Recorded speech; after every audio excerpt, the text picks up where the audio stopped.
नमस्कार दोस्तों, आप सभी का स्वागत है आपके अपने ही चैनल सुविचार विद रीना में। आज सुनेंगे आप सोमवार व्रत की पौराणिक कथा। बहुत समय पहले वास्कल नामक गांव में बिंदु नाम की एक ब्राह्मण रहता था। वह अधर्मी, दुर्मात्मा और महापापी था। उसकी स्त्री बहुत सुंदर थी। उसका नाम चंचला था। वह सदा उत्तम धर्म का पालन करती थी, परंतु बिंदु वेश्यागामी था। इस तरह को कम कर्म करते हुए बहुत समय व्यतीत हो गया। उसकी स्त्री काम से पीड़ित होने पर भी सधर्मनाश के भय से कलेश सहकर भी काफी समय तक धर्म भ्रष्ट नहीं हुई, परंतु आगे चलकर विमुख हो गई। इस तरह दुराचार में डूबे हुए उन पति पत्नी को बहुत सा समय व्यर्थ भी हो गया। वेश्यागामी दूषित बुद्धि वाला वह दुष्ट ब्राह्मण बिंदु समय अनुसार मृत्यु को प्राप्त होकर नरक में चला गया, परंतु बहुत समय तक नरक के दुखों को भोग कर वह मूढ़ बुद्धि पापी विद्य पर्वत पर भयंकर पिशाच हुआ। इधर उस दुराचारी बिंदु के मर जाने पर वह चंचला नामक स्त्री बहुत समय तक पुत्रों के साथ अपने घर में रहती रही। पति की मृत्यु के बाद वह भी अपने धर्म से गिरकर पर पुरुषों का संग करने लगी। सती विपत्तियों में भी अपने धर्म का पालन करना नहीं छोड़ती। यही तो तप है। कठिन तो होता है, लेकिन इसका फल मीठा होता है। एक दिन देव योग से किसी पुण्य पर्व के आने पर वह अपने भाई बंधुओं के साथ गोकर्ण क्षेत्र में गई। उसने तीर्थ के जल में स्नान किया और बंदी जनों के साथ वह वहां घूमने लगी। वह एक देव मंदिर में गई। वहां उसने एक ब्राह्मण के मुख से भगवान शिव की परम पवित्र मंगलकारी कथा सुनी। ब्राह्मण कह रहे थे कि जो स्त्रियां व्यभिचारी करती हैं, वे मरने के बाद जब यमलोक जाती हैं, तब यमराज के दूत उन्हें तरह तरह से यंत्रणा देते हैं कि वे उसके कामांगर से दांगत हैं। लप्त लोक के दंडों से उसका संसर्ग कराते हैं। सारे दंड इतनी वेदना वाले होते हैं कि जीव पुकार पुकार कर कहता है कि अब वह ऐसा नहीं करेगा, लेकिन यमदूत उसे छोड़ते नहीं हैं। कर्मों का फल तो सभी को भोगना पड़ता है। देव ऋषि मनुष्य सब इससे बंधे हुए हैं। ब्राह्मण के मुख से यह वैराग्य बढ़ाने वाली कथा को सुनकर चंचला भय से व्याकुल हो गई। कथा समाप्त होने पर भी सभी लोग वहां से चले गए। तब कथा बाच रहे ब्राह्मण देवता से चंचला ने कहा, हे ब्राह्मण, धर्म को न जानने के कारण मेरे द्वारा बहुत बड़ा दुराचार हुआ है। स्वामी, मेरे ऊपर कृपा करके मेरा उद्धार कीजिए। आपके प्रवचन को सुनकर मुझे इस संसार से वैराग्य हो गया है। मुझ मूढ़ चित्त वाली पापनी को धिक्कार है। मैं निंदा के योग्य हूँ। मैं बुरे विषयों में फंसकर अपने धर्म से विमुख हो गई थी। कौन मुझ जैसे मार्ग को मन लगाने वाली पापनी का साथ देगा? जब यमदूत मेरे गले में फंदा डालकर मुझे बांध कर ले जाएंगे और नरक में मेरे शरीर के टुकड़े करेंगे, तब मैं कैसे उन महायातना को सहन कर पाऊंगी? मैं सब प्रकार से नष्ट हो गई हूँ, क्योंकि अभी तक मैं हर तरह से पाप में डूबी रही हूँ। ब्राह्मण, आप मेरे गुरु हैं। आप ही मेरे माता पिता हैं। मैं आपके शरण में आई हूँ। मुझ अबला का आप उद्धार कीजिए। इस प्रकार विलाप करती हुई चंचला ब्राह्मण देवता के चरणों में गिर पड़ी। ब्राह्मण ने उसे कृपा पूर्वक उठाया और इस प्रकार कहा, नारी, तुम सौभाग्यशाली हो जो भगवान शंकर की कृपा से तुमने वैराग्यपूर्ण यह कथा सुनी है और कथा को सुनकर समय से अपनी गलती का एहसास कर लिया है। तुम डरो मत और भगवान शिव की शरण में जाओ। उनकी परम कृपा से तुम्हारे सभी पाप नष्ट हो जाएंगे। मैं तुम्हें भगवान शिव की कथा सहित वह मार्ग बताऊंगा जिसके द्वारा तुम्हें सुख देने वाली उत्तम गति प्राप्त होगी। शिव कथा सुनने से तुम्हारी बुद्धि शुद्ध हो गई है और तुम्हें पश्चाताप हुआ है तथा मन में वैराग्य उत्पन्न हुआ है। पश्चाताप ही पाप करने वाले पापियों के लिए सबसे बड़ा प्रायश्चित होता है। जो मनुष्य अपने को कर्म के लिए प्रायश्चित नहीं करता, वह उत्तम गति प्राप्त नहीं करता, परंतु जिसे अपने कुकृत्य पर हार्दिक पछतावा होता है, वह अवश्य ही उत्तम गति का भागीदार होता है, इसमें कोई शक नहीं है। शुद्ध चित्त में ही भगवान शिव और माता पार्वती का वास होता है। वह शुद्ध आत्मा पुरुष सदाशिव के पद को प्राप्त करता है। इस कथा का श्रवण सभी मनुष्यों के लिए कल्याणकारी है, अतः इसकी आराधना और सेवा करनी चाहिए। हे ब्राह्मण पत्नी, तुम अन्य विषयों से अपने मन को हटाकर भगवान शंकर की इस परम पावन कथा को सुनो। इससे तुम्हारे चित्त की शुद्धि होगी और तुम्हें मोक्ष की प्राप्ति होगी। जो मनुष्य निर्मल हृदय से भगवान शिव के चरणों को चिंतन करता है, उसकी एक ही जन्म में मुक्ति हो जाती है। यह कहकर वे ब्राह्मण चुप हो गए। उनका हृदय करुणा से भर गया। वे ध्यान में मग्न हो गए। ब्राह्मण का यह उपदेश सुनकर चंचला के नेत्रों में आनंद के आंसू झलक आए। वह हर्ष भरे हृदय से ब्राह्मण दोस्तों के चरणों में गिर गई, देवताओं के चरणों में गिर गई और हाथ जोड़कर बोली कि मैं कृतज्ञ हो गई हूँ। ब्राह्मण, शिव भक्तों में श्रेष्ठ स्वामी आप धन्य हैं।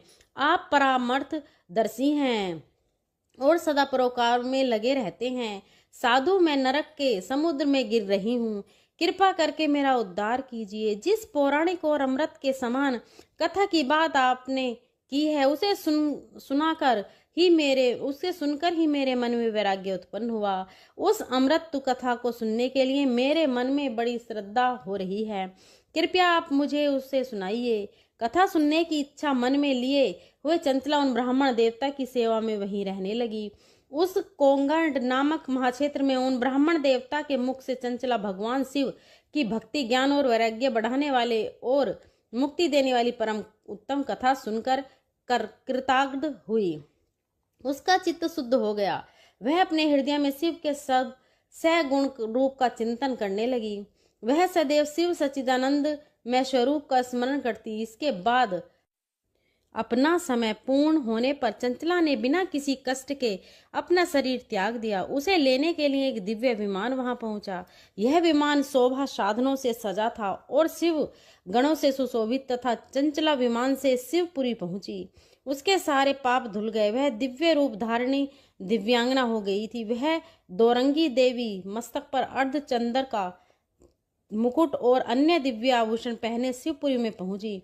वहां उसने सनातन देवता त्रिनेत्रधारी महादेव जी को देखा। सभी देवता उनकी सेवा में बड़ी भाव से उपस्थिति थे। उनकी अंगक कांति करोड़ों सूर्य के समान प्रकाशित हो रही थी। 5 मुख और हर मुख में 3-3 नेत्र थे। मस्तक पर अर्ध चंद्र आकार मुकुट शोभामान हो रहा था। कंठ में नील चिन्ह, उनके साथ में देवी गौरी विराजमान थी, जो विद्युत पुंज के समान प्रकाशित हो रही थीं। महादेव जी की कांति कपूर के समान गौर थी। उनके शरीर पर श्वेत वस्त्र थे तथा शरीर श्वेत भस्म से युक्त तथा इस प्रकार भगवान शिव के परम उज्जवल रूप के दर्शन कर चंचला बहुत प्रसन्न हुई। उसने भगवान को बारंबार प्रणाम किया और हाथ जोड़कर प्रेम, आनंद और संतोष से युक्त होकर विनीत भाव से खड़ी हो गई। उसके नेत्रों से आनंद के आंसुओं की धारा बहने लगी। भगवान शंकर और भगवती गौरी उमा ने करुणा के नाम सौम्य दृष्टि देखकर चंचला को अपने पास बुलाया। गौरी उमा ने उसे प्रेम पूर्वक अपनी सखी बना लिया। चंचल सुख पूर्वक भगवान शिव के धाम में उमा देवी की सखी के रूप में निवास करने लगी। एक दिन चंचला आनंद में मग्न उमा देवी के पास गई और दोनों हाथ जोड़कर उनकी स्तुति करने लगी। हे गिरिराज नंदिनी स्कंद माता उमा, आप सभी मनुष्यों को देवताओं द्वारा पूजित तथा समस्त सुखों को देने वाली हैं। आप शंभु प्रिया हैं। आप ही गुणा और निर्गुणा हैं। हे सच्चिदानंद स्वरूपा, आप ही प्रकृति की पोषक हैं। हे माता, आप ही संसार की सृष्टि, पालन और संहार करने वाली हैं। इस प्रकार सैदरति प्राप्त चंचला देवी की स्तुति कर शांत हो गई। उसकी आंखों में प्रेम के आंसू उमड़ आए। तब शंकर प्रिया भक्त वत्सला उमा देवी ने बड़े प्रेम से चंचला को चुप करते हुए कहा कि सखी चंचला, मैं तुम्हारी इस स्तुति से प्रसन्न हूँ। बोलो, क्या वर मांगती हो? तब चंचला बोली, हे गिरिराज कुमारी, मेरे पति बिंदु इस समय कहाँ हैं? उनकी स्थिति कैसी है मुझे बताइए और कुछ उपाय कीजिए ताकि हम फिर से मिल सकें। हे महादेवी, मेरे पति एक शूद्र जाति वेश्या के प्रति आसक्त थे और पाप में ही डूबे रहते थे। गिरिजा बोली, बेटी, तुम्हारा पति बिंदु पापी था, उसका अंत बड़ा भयानक हुआ। वेश्या का उपभोग करने के कारण वह मूर्ख नरक में अनेकों वर्षों तक अनेक प्रकार के दुख भोग कर अब शेष पाप को भोगने के लिए विद्य पर्वत पर पिशाच की योनि में रह रहा है, और वह दुष्ट वहीं वायु पीकर रहता है और सब प्रकार के कष्ट सहता है। गौरी देवी की यह बात सुनकर चंचला अत्यंत दुखी हो गई। फिर मन को किसी तरह स्थिर करती हुई दुखी हृदय से माँ गौरी से उसने एक बार फिर पूछा, हे महादेवी, मुझ पर कृपा कीजिए और मेरी पापी पति का आप उद्धार कीजिए। कृपा करके मुझे वह उपाय बताइए जिससे मेरे पति को उत्तम गति प्राप्त हो सके। गौरी देवी ने कहा, यदि तुम्हारा पति भगवान शिव की पुण्यम उत्तम कथा सुने तो वह इस दुर्गति को पार करके उत्तम गति का भागी हो सकता है। अमृत के समान मधुर गौरी देवी की यह वचन सुनकर चंचला ने दोनों हाथ जोड़कर मस्तक झुकाकर उन्हें बार बार प्रणाम किया और प्रार्थना की कि मेरे पति को भगवान शिव की कथा सुनाने की व्यवस्था कीजिए। ब्राह्मण पत्नी चंचला के बार बार प्रार्थना करने पर शिव प्रिया गौरी देवी ने भगवान शिव की महिमा का गान करने वाले गंधर्वराज तुमरो को बुलाकर कहा, तुमरो, तुम्हारी भगवान शिव में प्रीति है। तुम मेरे मन की सभी बातें जानकर मेरे कार्य को सिद्ध करते हो। तुम मेरी इस सखी के साथ विंध्य पर्वत पर जाओ। वहां एक महाघोर और भयंकर पिशाच रहता है। पूर्व जन्म में वह पिशाच बिंदुकुरी वह वेश्यागामी हो गया था। वह स्नान संध्या आदि नित्य कर्म छोड़कर अपवित्र रहने लगा। क्रोध के कारण उसकी बुद्धि भ्रष्ट हो गई थी। दर्जनों से उसकी मित्रता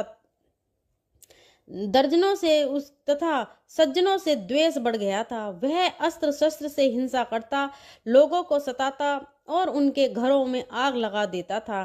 चांडाल से दोस्ती करता और वह रोज वेश्या के पास जाता था। पत्नी को त्याग कर दुष्ट लोगों से दोस्ती कर उन्हीं के संपर्क में रहता था। वह मृत्यु तक दुराचार में फंसा रहा। मृत्यु के बाद उसे पापियों के भोग स्थान यमपुरी में ले गए। वहां घोर नरक को सहकर इस समय वह विद्य पर्वत पर पिशाच बनकर रह रहा है और पापों का फल भोग रहा है।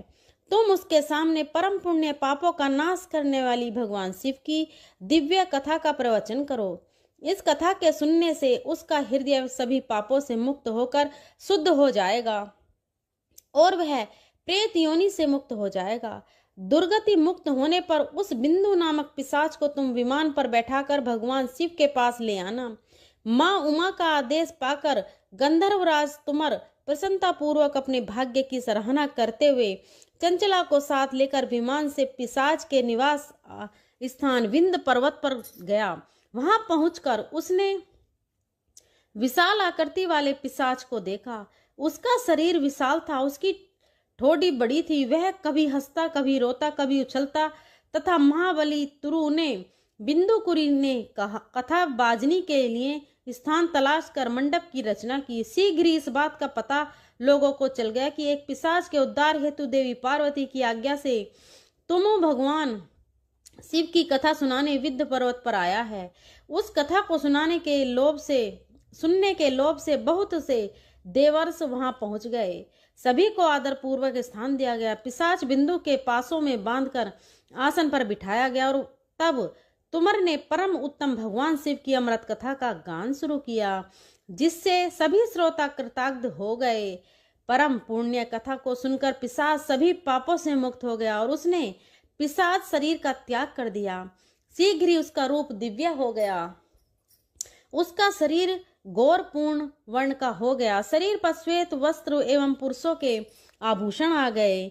इस प्रकार दिव्य देहधारी होकर बिंदु अपनी पत्नी चंचला के साथ स्वयं भी भगवान शिव का गुणगान करने लगा। उसे दिव्य रूप में देखकर सभी को बहुत आश्चर्य हुआ। उसका मन परम आनंद से परिपूर्ण हो गया। सभी भगवान महेश्वर के अद्भुत चरित्र को सुनकर कृतार्थ होकर उनका यशोगान करते हुए अपने अपने धाम को चले गए। बिंदु अपनी पत्नी चंचला के साथ विमान में बैठकर शिवपुरी की ओर चल दिया। महेश्वर के गुणों का गान करता हुआ बिंदु अपनी पत्नी चंचला और तुमु के साथ शीघ्र ही शिव धाम पहुंच गया। भगवान शिव देवी पार्वती ने उसे अपना पार्षद बना लिया। दोनों पति पत्नी सुखपूर्वक भगवान महेश्वर एवं देवी गौरी के श्री चरणों में अवचिल निवास पाकर धन्य हो गए। बोलिए उमा महेश्वर भगवान की जय।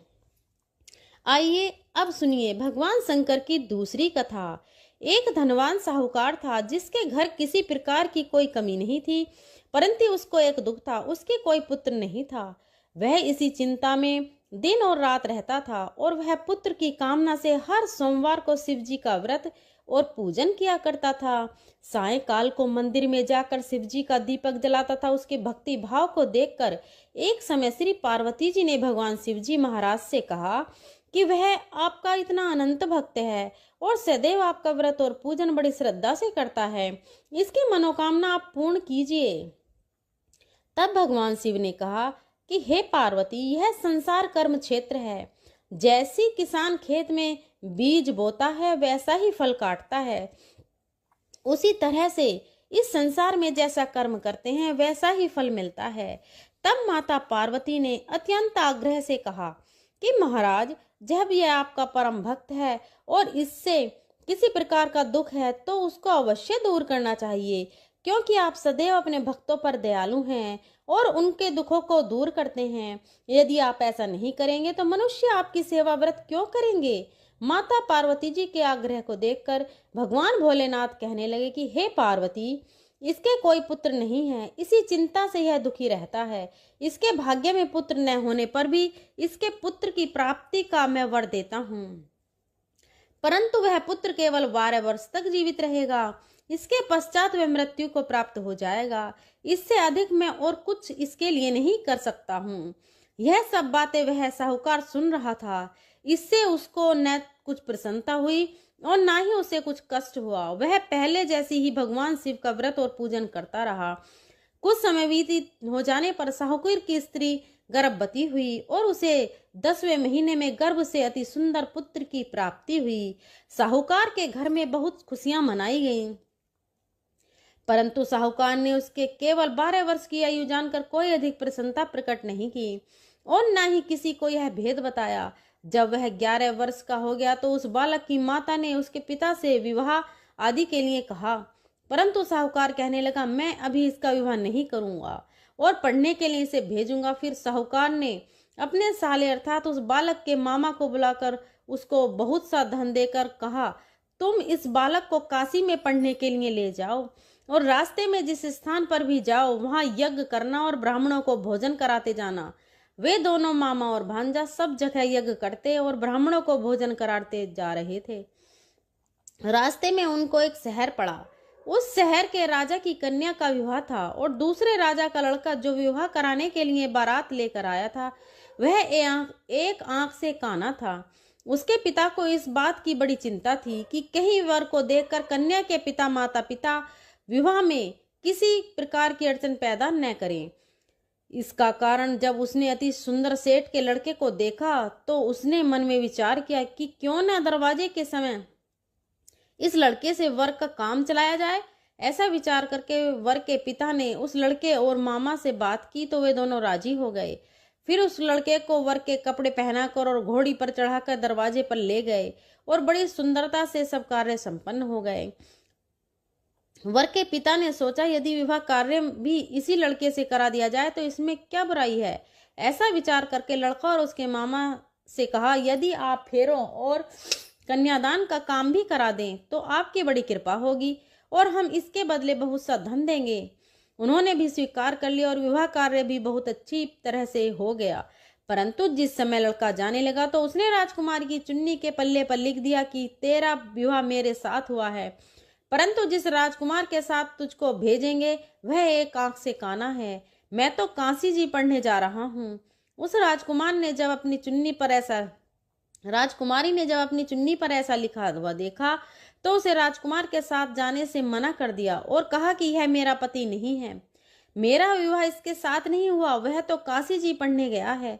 राजकुमार के माता पिता ने अपनी कन्या को विदा नहीं किया और बारात वापस चली गई। उधर वह सेठ का लड़का और उसका मामा काशी जी पहुंच गए।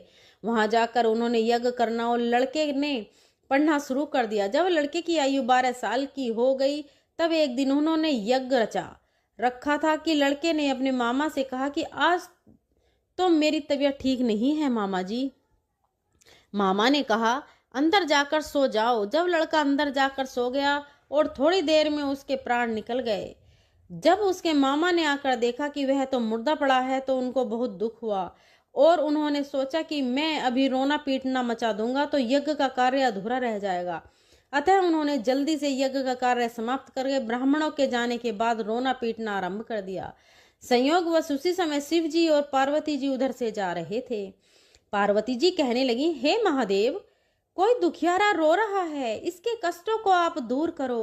तब भगवान शिव बोले, इसकी आयु इतनी ही थी, सो यह भोग चुका है। माता पार्वती ने कहा कि महाराज कृपा करके इस बालक को और आयु दे दो, नहीं तो इसके माता पिता तड़प तड़प कर मर जाएंगे। पार्वती जी के इस प्रकार बार बार आग्रह करने पर भगवान शिव जी ने उसे जीवन दान दे दिया और शिव जी की कृपा से लड़का जीवित हो गया। शिव जी और पार्वती जी कैलाश पर्वत पर चले गए। तब इस प्रकार यज्ञ करते हुए लड़का और उसके मामा अपने घर की ओर चल पड़े। रास्ते में उसी शहर में गए जहां उसका विवाह हुआ था और जहां पर आकर यज्ञ किया तो लड़के के ससुर ने उसे पहचान लिया और अपने घर महल में जाकर बड़ी खातिर के साथ बहुत दास दासियों के साथ आदरपूर्वक लड़के की और लड़की की और जमाई की विदा किया।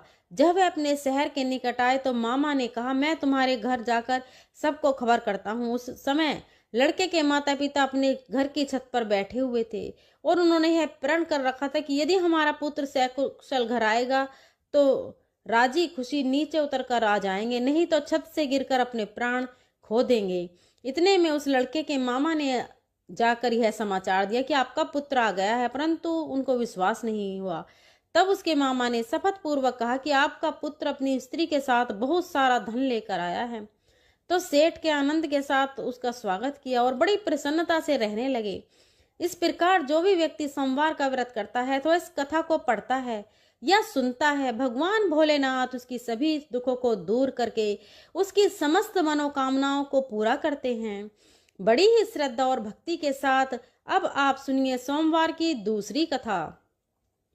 एक बार की बात है, माता पार्वती शिवजी को पति के रूप में प्राप्त करने के लिए घोर तप कर रही थीं। उनके तप को देखकर देवताओं ने शिवजी से देवी की मनोकामना को पूर्ण करने की प्रार्थना की। शिवजी ने पार्वती जी की परीक्षा लेने के लिए सप्त ऋषियों को भेजा। सप्त ऋषियों ने शिवजी के सैकड़ों गुण गिनाए पर पार्वती जी को महादेव जी की है अलावा किसी और से विवाह मंजूर नहीं था। तब शंकर जी ने स्वयं पार्वती जी की परीक्षा लेने की ठानी। तब भगवान शंकर स्वयं प्रकट हुए और पार्वती जी को वरदान देकर अंतर्ध्यान हुए। इतने में पार्वती माता जहां तप कर रही थी वहीं पास में तालाब में मगरमच्छ ने एक लड़के को पकड़ लिया। लड़का जान बचाने के लिए चिल्लाने लगा। तब पार्वती जी उसे बच्चे की चीख सुनी नेगी द्रव्य होकर वे तालाब पर पहुंची। वहां देखा कि मगरमच्छ लड़के को तालाब के अंदर खींच कर ले जा रहा है। लड़के ने देवी को देखकर कहा, मेरी माता पिता और भाई बंधु कोई नहीं है, आप मेरी रक्षा करें। पार्वती जी ने कहा कि मगरमच्छ इस लड़के को छोड़ दो। मगरमच्छ बोला, दिन के छठे पैर में जो मुझे मिलता है उसे मैं अपना आहार समझकर स्वीकार कर लेता हूँ, यह मेरा नियम है। ब्रह्मदेव ने दिन के छठे पहर में इस लड़के को भेजा है तो मैं इसे कैसे छोड़ दूं? पार्वती जी ने विनती की, तुम इसे छोड़ दो, बदले में तुम्हें जो चाहिए वह मुझसे कहो। तो मगरमच्छ बोला, एक ही शर्त पर मैं इसे छोड़ूंगा। अपने तप करके महादेव जी से जो वरदान लिया, यदि आप उस तप का फल मुझे दे दें तो मैं इसे छोड़ दूंगा। पार्वती जी तुरंत तैयार हो गईं। उन्होंने कहा, मैं अपने तप का फल तुम्हें देने को तैयार हूं, लेकिन तुम इस बालक को छोड़ दो। मगरमच्छ ने समझाया, सोच लो देवी, जोश में आकर संकल्प मत करो। हजारों वर्षों तक जैसा तप आपने किया है वैसा देवताओं के लिए भी संभव नहीं है। उसका सारा फल इस लड़के इसको प्राणों के बदले चला जाएगा। पार्वती जी ने कहा, मेरा निश्चय पक्का है, मैं तुम्हें अपने तप का फल देती हूँ, तुम इसको जीवन दान दो।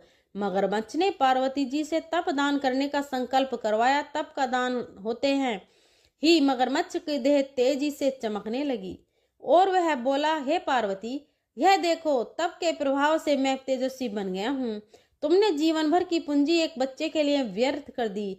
चाहो तो अपनी भूल सुधारने का एक मौका और दे सकता हूँ। तब पार्वती जी ने कहा, हे ग्रहा, तब तो मैं पुनः कर सकती हूँ, किंतु यदि इस लड़के को निगल जाते तो इसका जीवन वापस नहीं मिल सकता था। देखते ही देखते वह लड़का अदृश्य हो गया और मगरमच्छ भी लुप्त हो गया। पार्वती जी ने विचार किया, मैंने तो दान कर दिया है, अब पुनः से तप आरंभ करूंगी। पार्वती जी ने फिर से तप करने का संकल्प किया। भगवान सदाशिव फिर से प्रकट होकर बोले, हे पार्वती, भला अब क्यों तप कर रही हो? तब पार्वती जी ने कहा, प्रभु, मैंने अपने तप का फल दान कर दिया है। आपको पति रूप में पाने के संकल्प के लिए मैं फिर से वैसा ही घोर तप करके आपको प्रसन्न करूंगी। तो महादेव जी बोले, मगरमच्छ और लड़के दोनों रूपों में मैं ही था।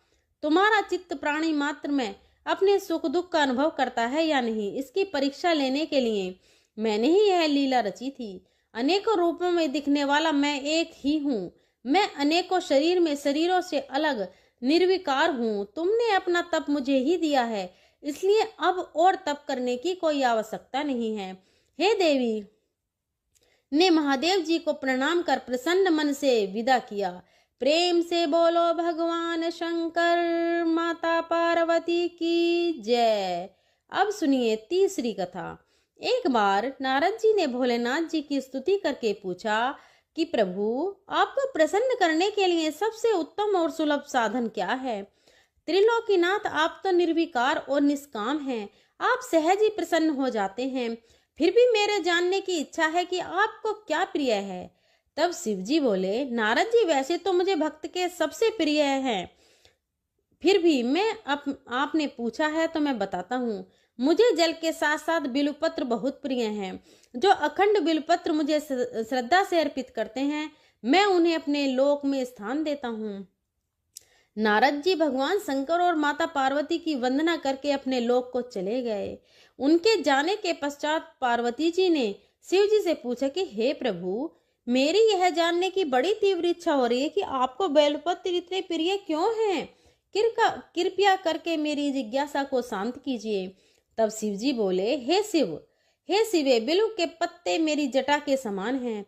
उसका त्रिपत्र यानी 3 पत्ते ऋग्वेद, यजुर्वेद और सामवेद हैं। शाखाएं समस्त शास्त्र का स्वरूप हैं। बिल्व वृक्ष को आप पृथ्वी का कल्प वृक्ष समझें, जो ब्रह्मा, विष्णु और शिव स्वरूप हैं। हे पार्वती, स्वयं महालक्ष्मी जी ने शैल पर्वत पर बिल्व वृक्ष रूप में जन्म लिया था। इस कारण भी बेल का वृक्ष मेरे लिए अति प्रिय है।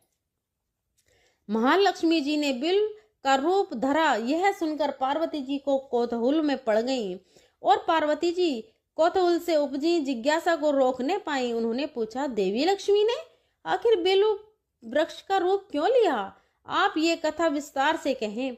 तब भोलेनाथ ने देवी पार्वती जी को कथा सुनाना आरंभ किया। हे देवी, सतयुग में ज्योति रूप में मेरे अंश का रामेश्वर लिंग था। ब्रह्मा आदि देवों ने उसका विधिवत पूजन अर्चन किया था। इसका परिणाम यह हुआ कि मेरे अनुग्रह से वाणी देवी सबकी प्रिय हो गईं। वे भगवान विष्णु को सतत प्रिय हो गईं। मेरे प्रभाव से भगवान केशव के मन में वाग देवी के लिए जितनी प्रीति उत्पन्न हुई, वह स्वयं लक्ष्मी जी को भी नहीं। भाई लक्ष्मी देवी का श्री हरि के प्रति मन में कुछ दुराव पैदा हो गया। वह चिंतित और रुष्ट होकर चुपचाप परम उत्तम श्री शैल पर्वत पर चली गईं। वहां उन्होंने तप करने का निश्चय किया और उत्तम स्थान का चयन करने लगी।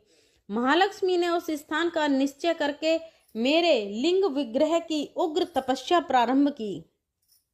उनकी तपस्या कठोरतम होती जा रही थी। हे परमेश्वरी, कुछ समय के बाद महालक्ष्मी जी मेरे लिंग विग्रह से थोड़ा धर्म में एक वृक्ष का रूप धारण कर लिया। अपने पत्तों और पुष्प द्वारा निरंतर मेरा पूजा करने लगी। इस तरह महालक्ष्मी जी ने लाखों वर्ष तक घोर आराधना की। अतः उन्हें मेरा अनुग्रह प्राप्त हुआ और मैं वहां प्रकट हुआ और देवी से इस घोर तप की आकांक्षा पूछकर वर देने को तैयार हुआ। महालक्ष्मी जी ने मांगा कि श्री हरि के हृदय में मेरे भाव से वाग देवी के लिए जो स्नेह हुआ है वह समाप्त हो जाए। तब शिव जी बोले, मैंने महालक्ष्मी जी को समझाया, श्री हरि के हृदय में आपके अतिरिक्त किसी और के लिए कोई प्रेम नहीं है। वाग्देवी के प्रति उनका प्रेम नहीं अपितु श्रद्धा है। यह सुनकर लक्ष्मी जी प्रसन्न हो गईं और पुनः श्री विष्णु के हृदय में स्थिर होकर निरंतर उनके साथ विहार करने लगी। पार्वती महालक्ष्मी के हृदय का एक बड़ा विकार इस प्रकार दूर हो गया। इस कारण हरिप्रिया उसी वृक्ष रूप में सर्वदा अतिशय भक्ति से भरकर यत्न पूर्वक मेरी पूजा करने लगी।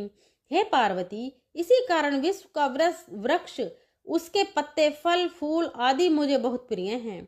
मैं निर्जन स्थान में बिल्व पत्र का आश्रय लेकर रहता हूँ। बेल वृक्ष को सदा सर्व तीर्थ में एक सर्व देवम मानना चाहिए। बिल्व पत्र, बिल्व फूल, बिल्व वृक्ष अथवा बिल्व काष्ठ के चंदन से जो मेरा पूजन करता है वह भक्त मेरा अति प्रिय है। बिल्व वृक्ष को शिव के समान ही समझो। वह मेरा शरीर है। जो बिल्व पर चंदन से मेरा नाम अंकित करके मुझे अर्पण करता है, मैं उसे सभी पापों से मुक्त करके उसके लोक में स्थान देता हूँ। हे देवी, उस व्यक्ति को स्वयं लक्ष्मी जी भी स्वीकार करती हैं जो मेरा पूजन करते हैं। जो बिल्व मूल में प्राण छोड़ता है उसको रुद्र देह प्राप्त हो जाती है और ऐसे मनुष्य पर सदैव माता लक्ष्मी की कृपा रहती है और साथ ही साथ भगवान नारायण की कृपा भी उन पर सदैव बनी रहती है। प्रेम से बोलिए भगवान शिव और माता पार्वती की जय। अब सुनिए गणेश भगवान की कथा। एक साहूकार था। उसके घर रोज एक ब्राह्मणी रोटी लेने के लिए घर आती थी। घर के अंदर घुसते ही पोल के ऊपर गजानन जी का मंदिर था। वह गणेश जी को रोटी का एक और हमेशा भोग लगाती थी। बहुत दिन हो गए। गणेश जी महाराज ने कहा कि यह मुझे हमेशा भोजन करवाती है, मुझे इसे कोई न कोई उपहार जरूर देना चाहिए। गणेश जी एक दिन उसके थाली में हीरे मोती भर देते हैं। ब्राह्मणी तो थाली लेकर अपने घर आ गई और साहूकार से रोटी लेने के लिए आना बंद हो गई। साहूकार ने उसे बुलावा भेजा कि बाई, रोटी लेने के लिए क्यों नहीं आती? वो ब्राह्मणी ने कहा, मुझ पर गणेश जी प्रसन्न हो गए हैं। बहुत वर्ष तक रोटी लेने के लिए आ गई, लेकिन अब नहीं आऊंगी। साहूकार कानी मन में बहुत नाराज हुई और गणेश जी से कहा कि आप ब्राह्मणी के ऊपर प्रसन्न हुई, परंतु मुझ पर प्रसन्न क्यों नहीं होते? तब गणेश जी की मूर्ति हटाकर उसने बाहर फेंक दी। इधर सेठ जी की दुकान में धंधा पानी बंद हो गए। एक दिन सेठ जी की नजर पोल के मंदिर पर गई तो सेठानी जी से पूछा कि गणेश जी कहाँ गए? तो साहूकार कानी ने कहा कि ऐसे गणेश जी का क्या, जो ब्राह्मणी पर तो प्रसन्न हो गए लेकिन हमारे ऊपर प्रसन्न नहीं हुए। इस कारण मैंने तो गणेश जी को हटाकर फेंक दिया है। तब सेठ जी ने कहा कि यह तुमने क्या किया? मेरा तो व्यापार और धंधा चलना बंद हो गया है। गणेश जी तुमने कहाँ फेंके हैं? जल्दी बताओ, मैं उन्हें वापस लेकर आता हूँ। साहूकार जी वापस से गणेश जी को लेने के लिए गए तो गणेश जी इतने भारी हो गए कि वे उठे ही नहीं। साहूकार जी ने कहा कि मेरी गलती हो गई है, आप मेरे घर पधारिए। गणेश जी तो और भी भारी होते गए और कहा कि मैं तो नहीं चलूंगा, पहले साहूकार को बुलाकर यहाँ लाओ और वह मुझसे माफी मांगेगी तो ही मैं चलूंगा। और गणेश जी ने कहा कि मुझे हमेशा सवा शेर का चूरमा करके भोजन कराओगे तो ही मैं चलूंगा। साहूकारनी को लेकर आए और उससे माफी भी मंगवाई और सवा शेर का चूरमा चढ़ाने का भी हामी भर ली। तब साहूकारनी ने गणेश जी को वापस घर लाकर उन्हें पोल में बिठाया। ऐसा करने पर साहूकार का व्यापार फिर से चलने लगा। गणेश जी महाराज जैसे साहूकार और साहूकारनी पर अपना प्रसन्न हुए, वैसे ही सभी पर प्रसन्न होना चाहिए। बोलिए गणेश महाराज की जय। आइए अब सुनिए भगवान भोलेनाथ की आरती। जय भोलेनाथ, जय हो। जय भोले बाबा, जय। ओम ओंकारा प्रभु हर शिव ओंकारा, जय शिव ओंकारा। ब्रह्मा विष्णु सदा शिव अर्धांगी धारा, ओम जय शिव ओंकारा। एकानन चतुरानन पंचानन राजे, प्रभु पंचानन जे हंसासन गरुड़ासन वृषवाहन साजे। ओम जय शिव ओंकारा। दो भुज चार चतुर्भुज दस भुज अति सोहे। तीनों रूप निरखता त्रिभुवन जन मोहे। ओम जय शिव ओंकारा। अक्षय माला वन माला रुंड माला धारी। प्रभु रुंड माला धारी। चंदन भृग मद मो सोहे। भाले शिशिधारी। जय शिव ओंकारा।